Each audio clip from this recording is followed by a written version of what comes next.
कविता के बहाने कविता कवि के कविता संग्रह इन दिनों से ली गई है। कविता के अस्तित्व को लेकर संशय हो रहा है कि लोगों के व्यस्त जीवन में अब कविता लिखने और सुनने का समय नहीं है। इस मशीनी युग में और यांत्रिकता से भरे जीवन में कवि को यह आशंका है कि कविता का अस्तित्व नहीं रहेगा। ऐसे में यह कविता की अपार संभावनाओं को टटोलने का एक अवसर देती है। कविता एक उड़ान है चिड़िया के बहाने, कविता की उड़ान भला चिड़िया क्या जाने। बाहर भीतर इस घर उस घर कविता के पंख लिया उड़ने के माने, चिड़िया क्या जाने। कवि कहता है कि कविता कल्पना की उड़ान है। इसे सिद्ध करने के लिए वह चिड़िया का उदाहरण देता है। साथ ही चिड़िया की उड़ान के बारे में यह भी कहता है कि चिड़िया की उड़ान सीमित होती है, किंतु कविता की कल्पना का दायरा असीमित होता है। चिड़िया घर के अंदर बाहर या एक घर से दूसरे घर तक ही उड़ती है, परंतु कविता की उड़ान व्यापक होती है। कवि के भावों की कोई सीमा नहीं है। कविता घर घर की कहानी कहती है। वह पंख लगाकर हर जगह उड़ जाती है। उसकी उड़ान चिड़िया की उड़ान से कहीं आगे है। कविता एक खिलना है फूलों के बहाने, कविता का खिलना भला फूल क्या जाने। बाहर भीतर इस घर उस घर बिना मुरझाए महकने के माने, फूल क्या जाने। कवि कविता की यात्रा के बारे में बताता है जो चिड़िया फूल से लेकर बच्चे तक की है। कवि का मानना है कि रचनात्मक ऊर्जा पर सीमा के बंधन लागू नहीं होते। कवि कहता है कि कविता की रचना फूलों के बहाने हो सकती है। फूलों को देखकर कवि का मन प्रफुल्लित रहता है। उसके मन में कविता फूल की भांति विकसित होती है। फूल से कविता में रंग, भाव आदि आते हैं, परंतु कविता के खिलने के बारे में फूल कुछ नहीं जानते।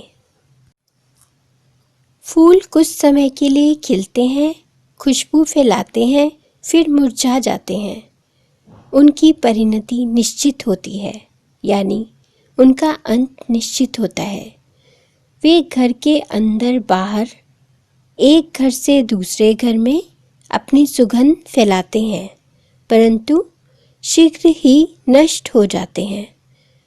कविता बिना मुरझाए लंबे समय तक लोगों के मन में व्याप्त रहती है।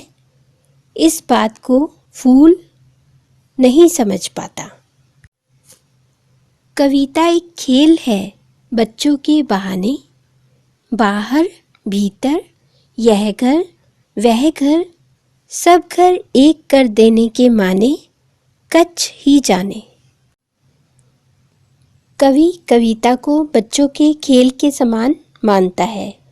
जिस प्रकार बच्चे कहीं भी किसी भी तरीके से खेलने लगते हैं, उसी प्रकार कवि के लिए कविता शब्दों की क्रीड़ा है, शब्दों का खेल है। वह बच्चों के खेल की तरह कहीं भी कभी भी तथा किसी भी स्थान पर प्रकट हो सकती हैं। अर्थात किसी भी सुखद या दुखद परिस्थिति को देखकर कवि अपने मन के भावों को कविता के रूप में व्यक्त कर सकता है। किसी भी समय कवि के मन में कविता का जन्म हो सकता है। बच्चों के लिए सभी घर एक समान होते हैं। वे खेलने के समय अपने पराये में भेद नहीं करते। इसी तरह कवि अपने शब्दों से अतिरिक्त वह बाहरी संसार के मनोभावों को रूप प्रदान करता है। वह बच्चों की तरह बेपरवाह है।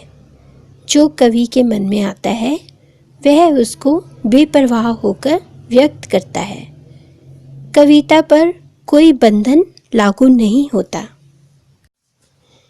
यह कविता कोई दूसरा नहीं कविता संग्रह से संकलित है।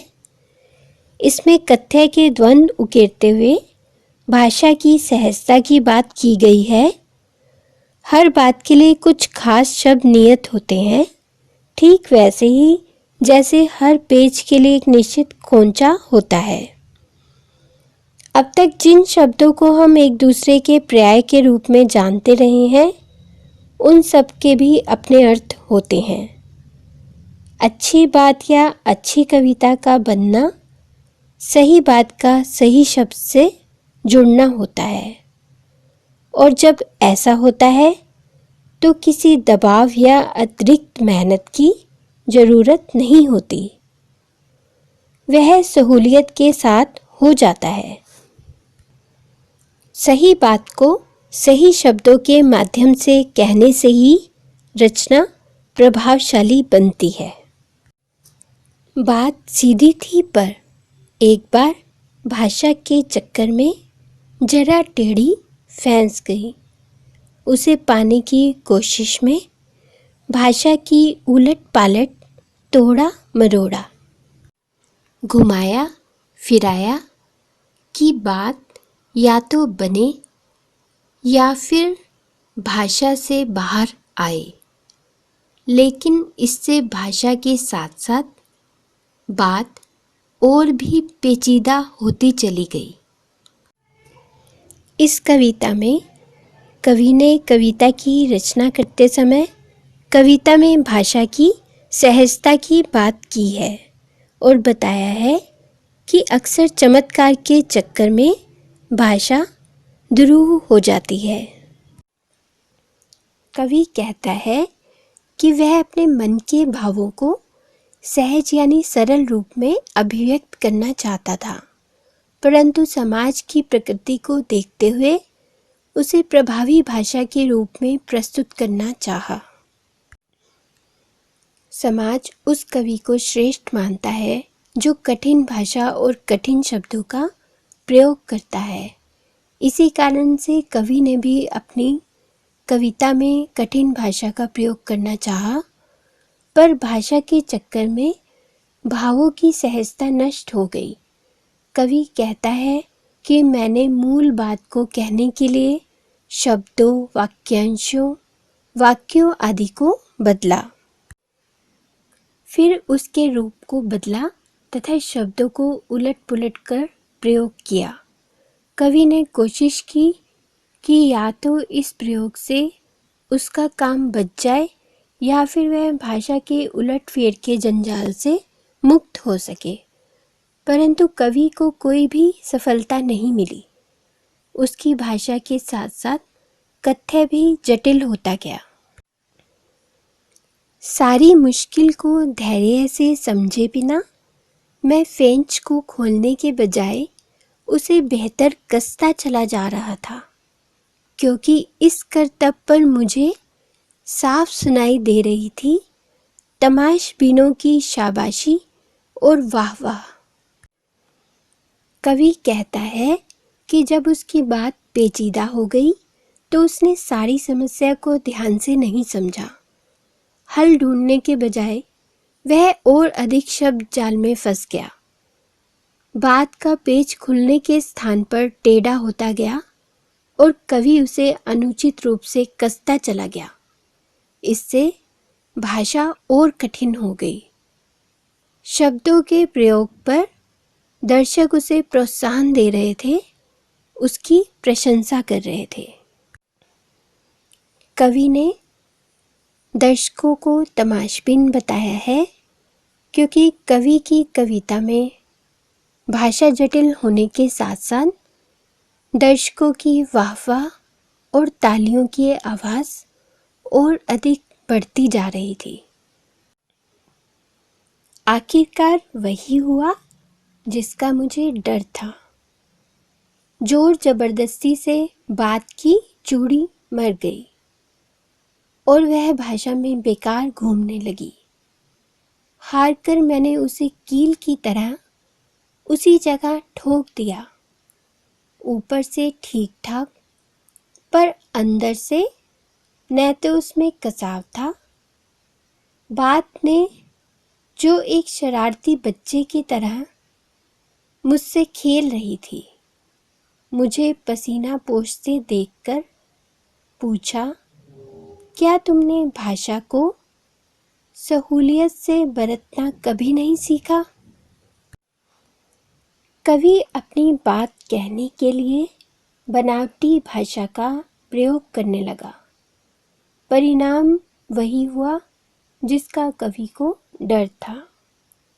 जैसे पेंच के साथ जबरदस्ती करने से उसकी चूड़ियां समाप्त हो जाती हैं, उसी प्रकार शब्दों के जाल में उलझकर कवि की बात का प्रभाव भी नष्ट हो गया और वह बनावटीपन में कहीं खो गई। उसकी अभिव्यंजना समाप्त हो गई। अंत में कवि जब अपनी बात को स्पष्ट नहीं कर सका तो उसने अपनी बात को वहीं पर छोड़ दिया। जैसे पेच की चूड़ी समाप्त होने पर उसे कील की तरह ठोक दिया जाता है। ऐसी स्थिति में कवि की अभिव्यक्ति बाहरी तौर पर कविता जैसी लगती थी, परंतु उसमें भावों की गहराई नहीं थी, शब्दों में ताकत नहीं थी। कविता प्रभावहीन हो गई। जब वह अपनी बात स्पष्ट नहीं कर सका तो बात ने शरारती बच्चे के समान पसीना पोंछते हुए कवि से पूछा कि क्या तुमने कभी भाषा को सरलता, सहजता और सुविधा से प्रयोग करना नहीं सीखा?